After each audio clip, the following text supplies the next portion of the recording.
everybody.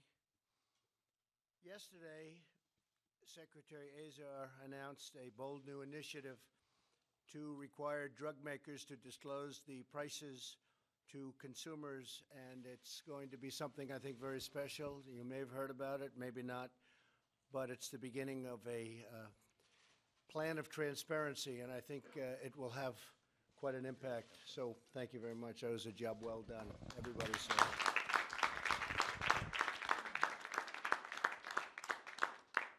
Thank you all for being here as we address one of the biggest concerns Americans have about health care.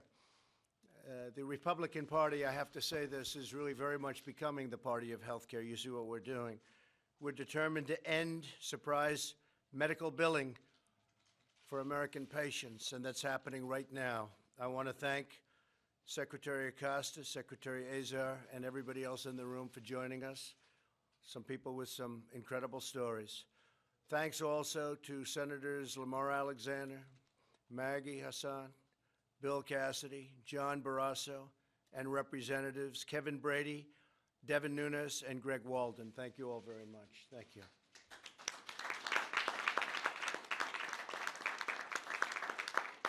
My administration has already taken decisive action to make health care more affordable for American families.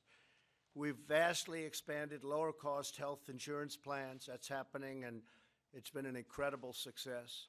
We've begun a bold initiative to reduce the price of prescription drugs, and last year, drug prices saw their first decline in 46 years. First time in 46 years that drug prices have gone down, and now they're going to be going down a long way further, including the fact that we may allow states to buy drugs in other countries if we can buy them for a lesser price, substantially less price. And that's going to be very unique, but we'll allow them to go to other countries because the drug companies have treated us very, very unfairly, and the rules and restrictions within our country have been absolutely atrocious. So we will allow them, with certain permissions, to go to other countries if they can buy them for 40, 50, 60% less. It's pretty pathetic, but that's the way it works. For many years, drug companies gave foreign countries better deals than they gave our own country. Now we're making sure that our great seniors share in the discounts given to other countries, and we will always protect patients with pre-existing conditions. Very importantly, Republican Party will always protect patients with pre-existing conditions. That's the man right there.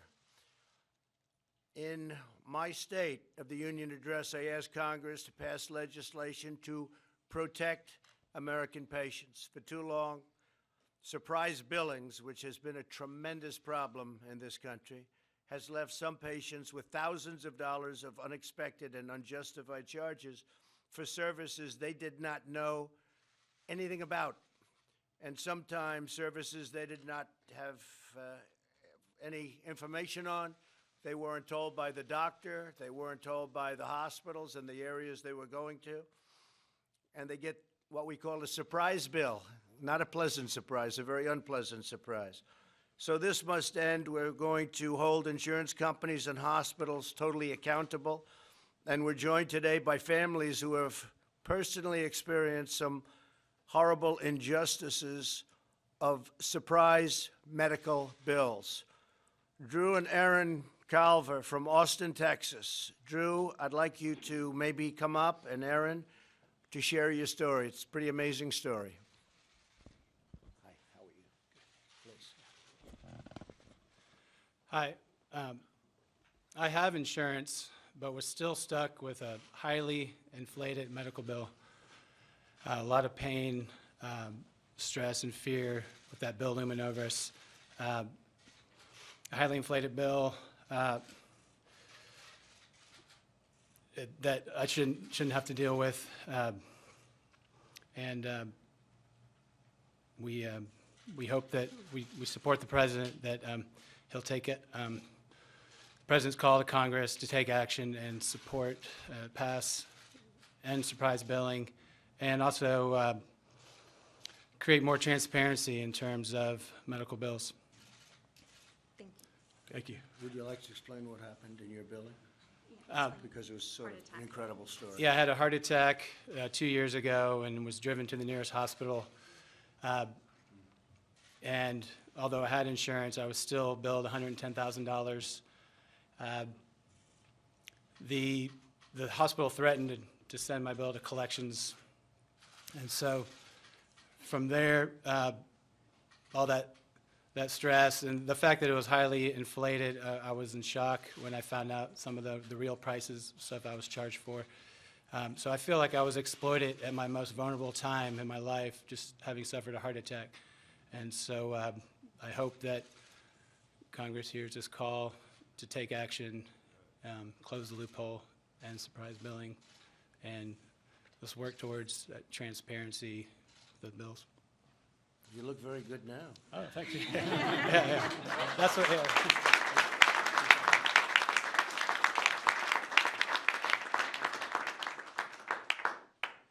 So when you got that second bill, you handled it, right? Yeah.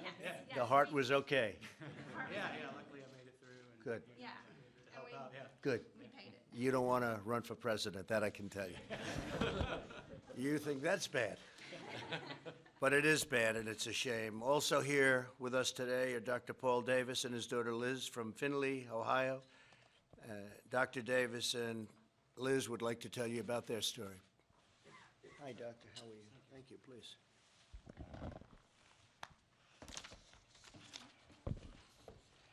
Mr. President and honored guests, it's an honor for me to speak to you today.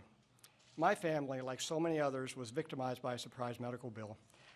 My daughter, Elizabeth, was charged $17,850 for a urine drug screen. If anyone's interested, I have the bill. You may see it. She had successful back surgery in Houston, Texas, and at a post-op visit, because she'd been given a prescription for a narcotic pain relief that she used appropriately and as directed, he just said, oh, by the way, I would like to get a urine specimen. Fine, she did it. A year later, the bill showed up for $17,850. This type of, this test at best is worth $100. It's really, actually, you can get it for 10 or 20. And this type of billing is all too common, not just among dishonest providers. The problem of improper medical billing affects most those who can afford it least. We must put aside any other differences we have and work together to solve this problem. I am very pleased to see this issue being brought to the nation's attention, and I thank you. Thank you, Doctor. I see it. It's true. I sort of wanted to check it myself. It's almost not believable. You look believable, but look at that. But he's right. $17,850 for a urine test. Now, the EOB says that they would have paid, if it was in network, $100.92. Wow. Yeah? And that's still an inflated So price. $100 and you paid $17,000. We settled for less, but I won't go how much less, but it's a bizarre story. I'd love to tell you, but I'm told to keep it Well, short. this says it right here. That's terrible. Thank you, sir. Very much. You keep Appreciate it. this Thank you. opportunity.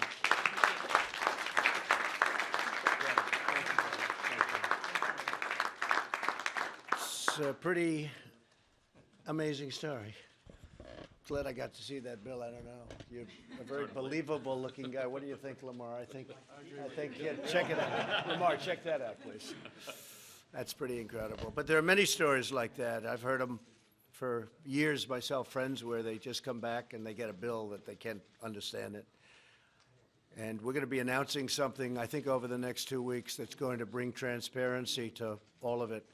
And I think in a way it's going to be as important as a health care bill. It's going to be something really special. And we're doing a great health care bill if we get the Republican votes during the election in 2020. But this could be something that will have a tremendous impact, maybe a bigger impact than even a very good health care bill, maybe even a bigger impact than when we took away the individual mandate from Obamacare. That was a big deal. But the numbers you're talking about through transparency are tremendous. It's the new thing, and we're going to be announcing it, I think, over the next 2 weeks, and it's going to be very comprehensive. We're also joined by Dr. Martin McCary, a top surgeon at Johns Hopkins University, that's a good place, who has studied this issue closely. Dr. McCary, please come up. Thank you. Hi, Doctor. How are you? Great, thank you. Mr. President, thank you for listening to the real healthcare experts who are the patients and the doctors, not just the special interests, so thank you. When someone buys a car, they don't pay for the steering wheel separately from the spark plugs and the conveyor belt. But yet in healthcare, surprise bills and overpriced bills are now commonplace, and they're crushing everyday folks like these patients. People are getting hammered right now. When hospitals were built, they were built with a charter specifying, most of them, that they would be a safe haven or a place of refuge for the sick and injured, regardless, according to their charter, regardless of race, ethnicity, or one's ability to pay. Yet today, surprise bills are hammering everyday Americans. They've done nothing wrong. They work and have a job, and they have insurance, and they're getting hammered. In my own profession of surgical oncology, we see now that half of women with stage 4 breast cancer report being harassed by medical bills. That's a disgrace to my specialty, that's a disgrace to the medical profession, and that's a disgrace to our country. We can do better. Hospitals and healthcare can get their act together to provide one honest and fair, transparent bill so we can restore medicine to its mission and finally stop the erosion of the public trust that we're seeing. Thank you, Mr. President. Thank you very much. Thank you, Bob. Thank you very much, and I'll go a step further. No American mom or dad should lay awake at night worrying about the hidden fees or shocking, unexpected medical bills to come. Today, I'm announcing principles that should guide Congress in developing bipartisan legislation to end surprise medical billing. And these senators and congressmen and women that are with us today are really leading the charge, and I appreciate that they're all here. Thank you all. Thank you all for being here. It's fantastic. And I think it's going to be a successful charge. From what I understand, we have bipartisan support, which is rather shocking. That means it's very important. That means it's very good, but that's great. First, in emergency care situations, patients should never have to bear the burden of out-of-network costs they didn't agree to pay. So-called balanced billing should be prohibited for emergency care. Pretty simple. Second, when patients receive scheduled non-emergency care, they should be given a clear and honest bill up front. That means they must be given prices for all services and out-of-pocket payments for which they will be responsible. This will not just protect Americans from surprise charges, it will empower them to choose the best option at the lowest possible price. Third, patients should not receive surprise bills from out-of-network providers that they did not choose themselves. Very unfair. Fourth, legislation should protect patients without increasing federal health care expenditures. Additionally, any legislation should lead to greater competition, more choice, very important, and more health care freedom. We want patients to be in charge and in total control. And finally, in an effort to address surprise billing, what we do is all kinds of health insurance, large group, small group, individual markets, everything. We want everything included. No one in America should be bankrupted and unexpectedly by health care costs that are absolutely out of control. No family should be blindsided by outrageous medical bills, and we've gone a long way to stop that. I think next week we'll go even further, possibly the week after. It's being drawn now, but it's one of the strongest things we've done as an administration, and I don't think any administration has done more. If we get this the way we want it, over the next 2 weeks, I think you'll see something that's going to be great. Our initiative to end surprise medical billing is one of the many steps we're taking to fix our nation's broken healthcare system and to deliver better care with more choices at lower costs. My administration is eager to work with both parties in Congress to save American patients thousands and thousands and thousands of dollars and to give American families greater peace of mind. They're surprised with these bills. It's ruined people's lives. They leave a hospital with something they think is going to be routine, and they end up in court, and they end up going to court, and then they end up with lawyers' bills that are bigger than anything they could have imagined. They get it from every side. We're not going to have that anymore. So today I ask Democrats and Republicans to come together, to work together. Democrats and Republicans can do this, and I really think it's going to be something that will be acted on quickly. John, what do you think? Right? Yes, sir, Mr. President. Lamar, right? Mr. President, we'll be bringing you a bill, we believe, in July. Great. That'd be fantastic. Bipartisan. That'd be fantastic. We have great support in the White House, and we appreciate it. And I want to thank everybody for being here, and hopefully you won't have any stories like that again, Drew. That was not good. And your story was just terrible. I hope you negotiated it down very, very low. Not as well as I should have. Not that close to the $100, huh? Okay. Well, and thank you very much. I appreciate it very much. Okay? Yes. Yeah. Mr. President, on the North Korea Yeah. missiles, what message do you take from them? Well, we're looking at it very seriously right now. They were smaller missiles, short-range missiles. Nobody's happy about it, but we're taking a good look, and we'll see. We'll see. The relationship continues, but we'll see what happens. I know they want to negotiate. They're talking about negotiating, but I don't think they're ready to negotiate because we have to either do it's very much like China. The vice premier is coming here today. We were getting very close to a deal, then they started to renegotiate the deal. We can't have that. We can't have that. So our country can take in $120 billion a year in tariffs, paid for mostly by China, by the way, not by us. A lot of people try and steer it in a different direction. It's really paid, ultimately it's paid for largely by China. And businesses will pour back into our country, so instead of making the product, it'll be the old-fashioned way, the way we used to do it. We made our own product. And I think things are going along pretty well there, but a large group delegation headed by one of the most respected men and highest officials of China will be coming in today. They start at 5 o'clock, and they'll see what they can do. But our alternative is an excellent one. It's an alternative I've spoken about for years. We'll take in well over $100 billion a year. We never took in 10 cents from China, not 10 cents. And it'll be I think it'll be a very strong day, frankly. But we'll see. We'll see. It was their idea to come back. Do you have plans to talk to President Xi, or no, not yet? Well, he just wrote me a beautiful letter. I just received it, and I'll probably speak to him by phone. But look, we have two great alternatives. Our country is doing fantastically well. Our numbers at 3.2. Don't forget, 3.2, the first quarter is always by far the worst quarter, or at least almost always. You look back over the years, first quarter is always weak, and we had 3.2 GDP.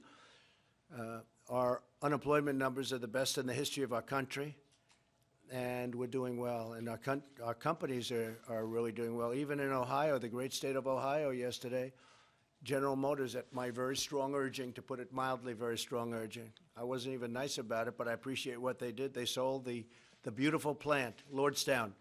They sold that beautiful plant to a very, very good company that's going to make electric trucks.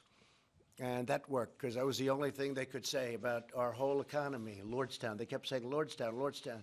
And when you had all of these great companies spending billions and billions of dollars coming into our country, they couldn't talk about it. They'd only mention the one plant that was a GM plant from a very long time ago. And now we have a great company going and going to make electric trucks, very appropriate. Interesting idea, actually, electric trucks. Yes, please. Will you allow Robert Mueller to testify in Congress? Well, I'm going to leave that up to our very great Attorney General, and he'll make a decision on that. But I will say this. Look, the Mueller report came out. It was done at, I guess I'm hearing numbers now close to $40 million, with 17 or 18 very angry Democrats who hated Donald Trump, and also everything that they could possibly have at their disposal. There was nobody that was, in the history of our country, more transparent than me. I said, give them every document, give them every person, let the White House counsel testify. I think he testified for 30 hours. I guess they must have asked him the same question, because there wasn't very much to testify about. But I said, let him testify, and let him keep him as long as you want. Actually, when I heard 30 hours, I said, that's a long time. But I let him testify. I didn't have to have presidential privilege. I could have stopped everything. I didn't have to give them a document. I gave them 1.5 million documents. I gave them White House counsel. I gave them other lawyers. Anybody you want, you can talk to. At the end of the testimony, no collusion, and essentially no obstruction. Of course, a lot of people say, how can you obstruct when there was no crime, when there was no collusion? How can you possibly obstruct? I'll tell you, but it's worse than that. It's not only was there no crime, but the crime was committed on the other side. So we're protecting against the crime committed on the other side. So after spending all of that money, all of that time, 2 years, they come up with a report. And Bob Mueller's no friend of mine. I had conflicts with him. We had a business dispute. We had somebody that is in love with James Comey. We like James Comey. They were very good friends, supposedly best friends. Maybe not, but supposedly best friends. You look at the picture file, and you see hundreds of pictures of him and Comey. And with all of that and other things, he wanted the FBI job. I don't know if anybody knows that, but as you know, he was considered for the FBI job, wanted it, and the day after he didn't get it, he became the special counsel. That's a conflict. And we had other things, but those are tremendous conflicts. Listen to this. Your judge, call him a judge, has a business dispute with me. Your judge has a fantastic relationship with James Comey. Well, he's a part of this. He lied to Congress. He leaked. He's a liar, a leaker. And your judge has a situation where he wanted to become the FBI director. We chose Director Wray instead and told him, I'm sorry. Those are tremendous conflicts. Those are tremendous conflicts. And then he puts on his staff almost all Democrats, many of whom contributed to Hillary Clinton. None of them contributed to me, that I can tell you. And it started out at 13 and went to 18. And these were angry Democrats. These were people that went to her. In one case, went to her. It was supposed to be a party. It turned out to be a funeral on election evening, and was going wild. He was so angry. And this man now is judging me. You had other people made big contributions to Hillary Clinton's campaign. They were angry Democrats in, I think, almost all cases. One of the people worked on the Clinton Foundation as just about the top person at the Clinton Foundation. With all of this, they came back, no collusion. There's nobody in this room, including you, if they were, that's you, John, if we looked at you with $40 million, 18 angry people that hated you, and all of the other things I mentioned, they'll find something. I don't know, maybe John not. Go ahead, finish Mr. it. Mueller is also friends with Mr. Barr, and as you're aware, Mr. Barr told lawmakers that he didn't have a problem with Mr. Mueller testifying. I'm going to leave that up to the Attorney General as to whether or not. I think, to me, it looks like a redo. Here's what's happened. The report comes back. It's perfect. It's beautiful. There's no collusion. Nobody even talks about collusion. Do you know, I haven't heard the word Russia in a long time. There's no more talk about Russia. What happened to Russia? The Russian witch hunt, they don't talk because it was so on collusion, which, by the way, is by far, that's the big deal, because it was all about Russia. So I haven't heard the word Russia. They don't use the word Russia anymore. So there's no crime. There never was a crime. It was a hoax. It was a witch hunt. So this comes back, and it comes back totally exonerating Donald Trump and a lot of other people. This was a terrible thing that happened to our country. Now, I'll tell you what they are asking. They are asking about how did this whole thing start. That's what people want to know. And I want to tell you, I had an event last night. A lot of you were there. Thousands and thousands of people standing in a field. They've never seen anything like it, meaning even the press. But it's always that way. We've never had an empty seat.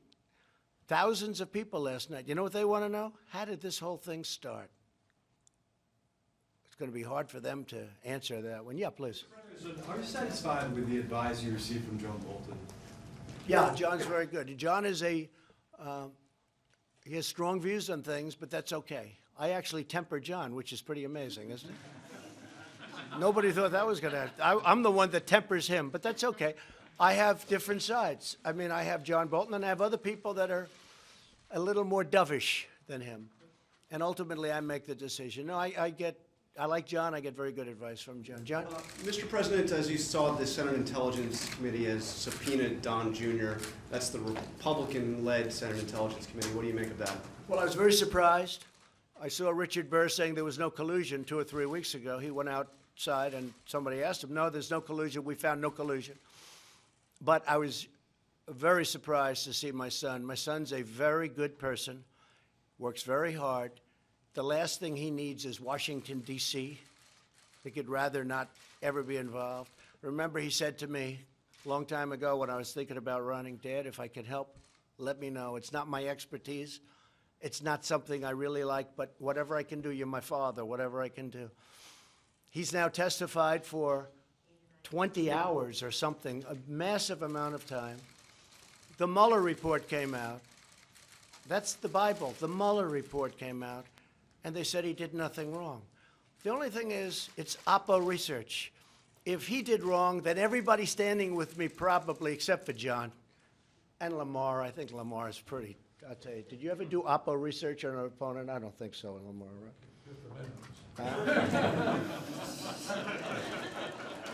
And I know John Barrasso never did opposition research because he's a fine, fine man. But I would say 99% of the rest of the folks.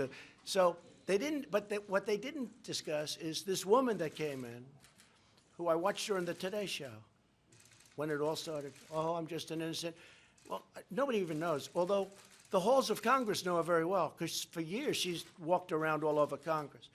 She came in and she left, supposedly, GPS Fusion, goes and meets for a short period of time with my son and some other people. They talked about a subject as very well, you know, advertised and put out, which is nothing. It was a nothing meeting. In fact, Jared left. He said, get me out of this meeting. This is a waste of time. She then went back to GPS Fusion. They were the ones that wrote the phony dossier. Why was she going to GPS Fusion? Why did she go back? Then I heard that Don, for a year, made 3 phone calls with an unmarked number. They called it unmarked. And this was a tremendous event because they all knew the fake news. They all know you were fair on that, John. But they all knew that these phone calls, these tremendous phone calls, before the meeting and after the meeting, there were, I believe, 3, right? They all knew that it had to be to his father. Unmarked, it's perfect. So he reported about the meeting and then reported what happened at the meeting. Except after looking and spending a tremendous amount of time and money, they were able to go back years and find out who made the calls. One was a local real estate developer. The other was a great person from NASCAR. He took 2 of them, and a friend of Don's. This went on for a year and a half. John, you heard all about the phone calls to, obviously, the father, where I never knew about the meeting. But the phone calls to the father turned out not to be the phone calls. My son is a good person. My son testified for hours and hours. My son was totally exonerated by Mueller, who, frankly, does not like Donald Trump, me, this Donald Trump. And frankly, for my son, after being exonerated, to now get a subpoena to go again and speak again after close to 20 hours of telling everybody that would listen about a nothing meeting, yeah, I'm pretty surprised. Please. Should he fight that subpoena? Well, we'll see what happens. I'm just very surprised. I really am by it, yeah. What did Iran do to prompt you to send an aircraft carrier to the region? Well, they were threatening, and we have information that you don't want to know about. They were very threatening, and we just want to have, we have to have great security for this country and for a lot of other places. Is there a risk of military confrontation, sir? I guess you could say that always, right? Isn't it? I mean, you know, always. I don't want to say no, but hopefully that won't happen. We have one of the most powerful ships in the world that's loaded up, and we don't want to have to do anything. What I'd like to see with Iran, I'd like to see them call me. You know, John Kerry speaks to them a lot. John Kerry tells them not to call. That's a violation of the Logan Act. And frankly, he should be prosecuted on that. But my people don't want to do anything that's, only the Democrats do that kind of stuff, you know?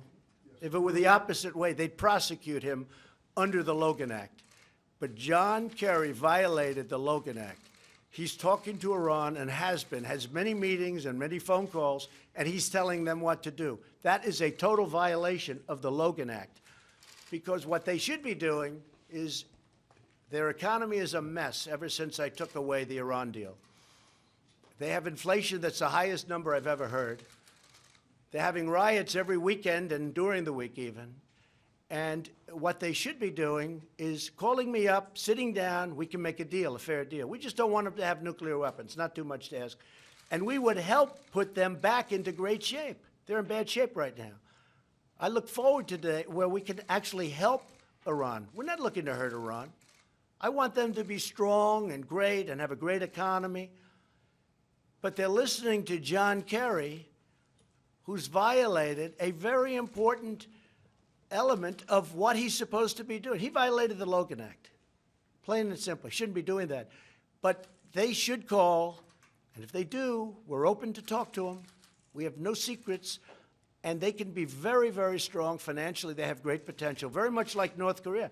North Korea has tremendous potential economically, and I don't think he's going to blow that. I don't think so. Can I circle back to trade just for a second? Yeah, Is it still possible to get a trade deal with the Chinese this week, or is it? It's possible to do it. Look, they're all here. Look, the vice premier, one of the most respected men, one of the highest officials in China is coming. You know, you heard he wasn't coming. He's coming. I will say this, once the tariffs went on, they upped the meeting. It was supposed to take place originally on Thursday. Then about 5 weeks ago, they said, how about Friday? How about next week? I said, what's this all about? And I said, that's okay. Don't worry about it. Let's take in $100 billion a year. And we put the tariffs on. We made the statement, and then they upped the meeting. How about let's go back to Thursday? So I have no idea what's going to happen. I did get last night a very beautiful letter from President Xi. Let's work together. Let's see if we can get something done. But they renegotiated the deal. I mean, they took, whether it's intellectual property theft, they took many, many parts of that deal and they renegotiated. You can't do that. And I'm different than a lot of people. I happen to think that tariffs for our country are very powerful. You know, we're the piggy bank that everybody steals from, including China. We've been paying China $500 billion a year for many, many years. China rebuilt their country because of us. They couldn't have done what they're doing. They're building a ship every 3 weeks. They're building aircraft like you've never seen, fighter jets. I respect it. I don't blame them. I blame our past leadership for allowing this to happen. What I'm doing now with China should have happened many years ago, not just Obama, long before Obama. I always say, you know, if you look, NAFTA is one of the worst deals ever made, trade deal. But the worst trade deal ever made is the WTO, because China was flatlining for many, many decades. It was flat right here. The WTO came along. We allowed China into the WTO, and they became a rocket ship. You got to take a look at a chart sometime. Do it. It'll be very interesting. An economic chart. They're here, and they went up like a rocket ship. Well, they did it with our money and others. And they did it because they're very smart, and they're good people, and I like the president a lot. He's a friend of mine. But I'm representing the USA, and he's representing China.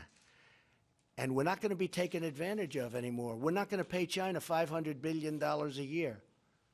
So we put very heavy tariffs on China as of Friday, and we put them on also 8 months ago.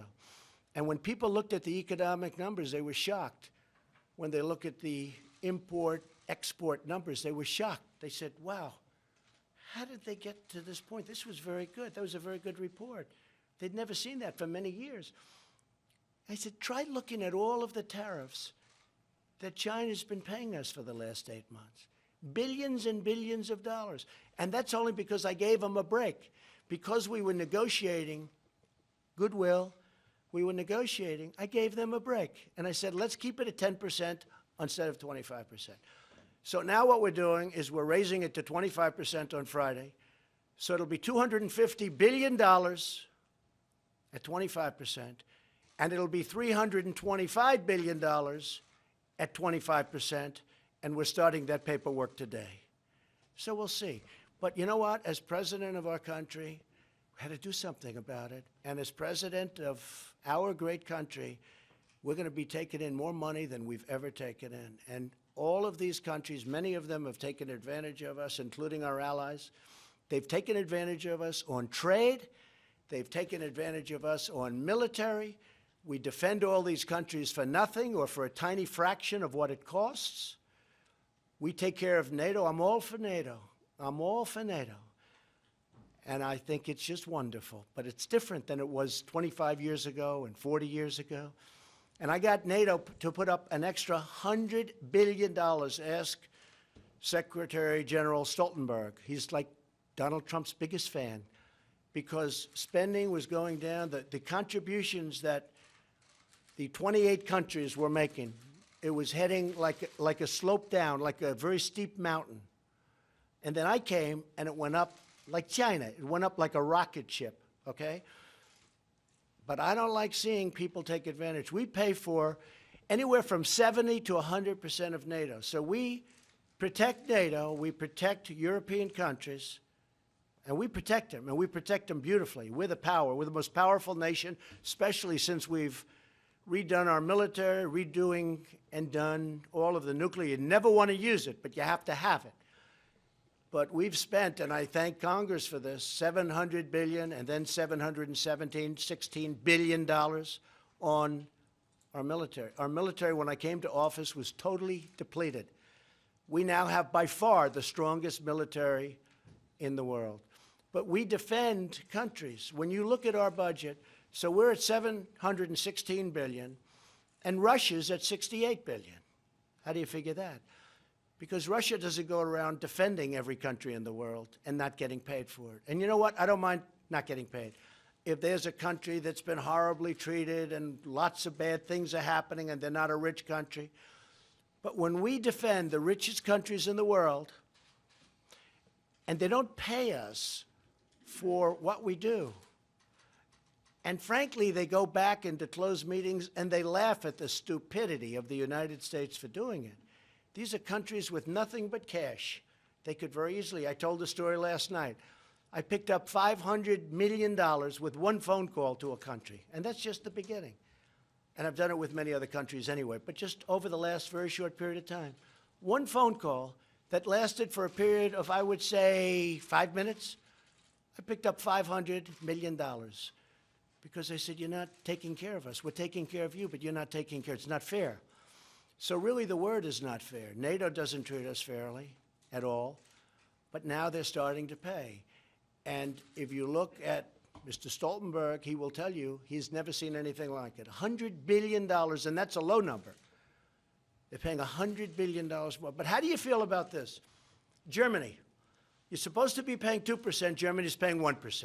They say 1.3, but call it 1% because it really is closer to 1%. Germany pays to Russia billions of dollars a month for the pipeline. And yet we're supposed to be defending Germany from Russia. So Germany is giving the so-called enemy, I don't call it an enemy, I want to get along with Russia, and I want to get along with China because I'm smart. Stupid people don't want to get along because I'm smart.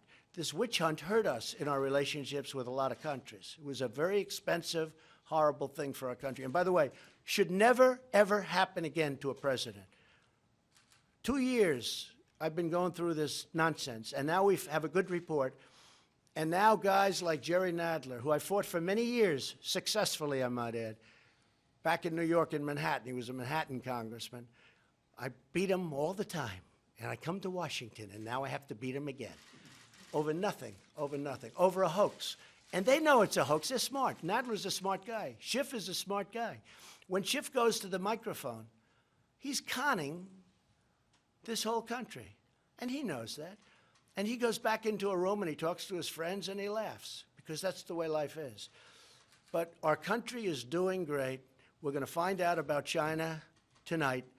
And I think in the end, you're going to be very impressed with the kind of things we're doing. And the reason they were so surprised with the numbers 2-3 weeks ago, not the 3.2 GDP, which everybody was surprised at, but maybe more importantly, export numbers, import numbers. because we have billions of dollars coming to our country that our country never would have seen with a regular president. This should have been done many years ago. And I told President Xi of China, and I tell Abe, who's a good friend of mine, Prime Minister of Japan, doing a great job. I tell him, I tell everybody. I say, I don't blame you. I blame the people that ran the United States, and I blame their trade representatives, and frankly, I blame our presidents, because this should have never happened. We've been losing, for years, close to 800 billion, not million. 800 million's a lot. But we've been losing $800 billion on trade. $800 billion. We're going to stop that. And we've already started. So we have a meeting tonight at 5 o'clock with the top people from China, and we'll let you know what happens. Thank you all very much.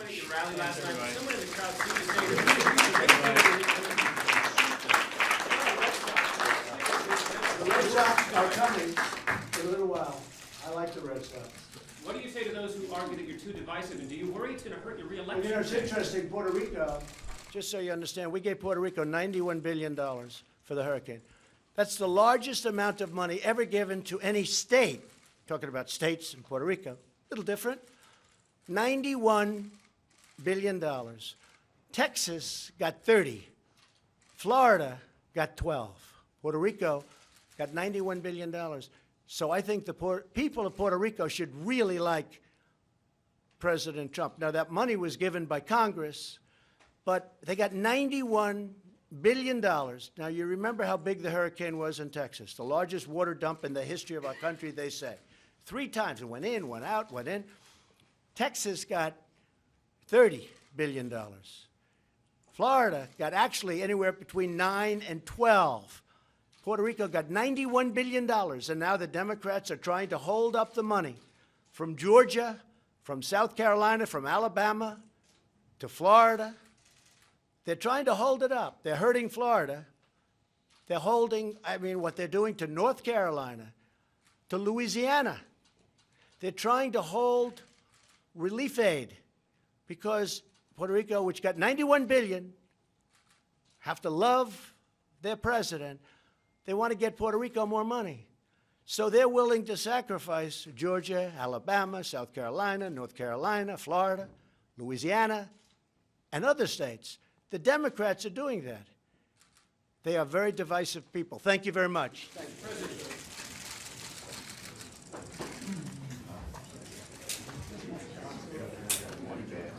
Guys, we're going to pack up really quick and go to the phone booth and reset outside.